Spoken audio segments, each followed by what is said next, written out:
Hi friends, ఒక చిన్న మాట. కొత్త రకాల స్వీట్లు వచ్చేసినాయి.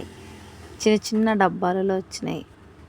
ఎందుకంటే మన ఇంట్లో చిన్న పిల్లలు ఉంటే స్వీట్ తీసుకెళ్ళినప్పుడు వేస్ట్గా చేయకుండా చిన్న చిన్న డబ్బాలు చాలా బాగున్నాయి.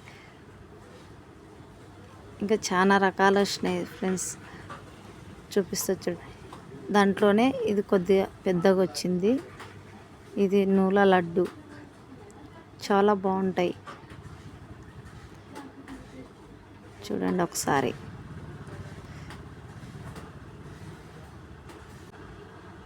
చాలా రకాలు వచ్చేసినాయి. చూడండి, ఇదల్లా అవి. ఇది గుర్తుందా? ఇంట్లో పెద్దవాళ్ళు ఎవరు లేనప్పుడు చిన్నతనంలో ఒక కట్టపుల తీసుకొని దానికి చింతపండు తినేవాళ్ళం పెట్టుకొని. ఇప్పుడు చిన్న చిన్న స్పూన్లు వచ్చేసినాయి. ఇలాంటివి చూసినప్పుడు చిన్ననాటి జ్ఞాపకాలు చాలా వస్తాయి.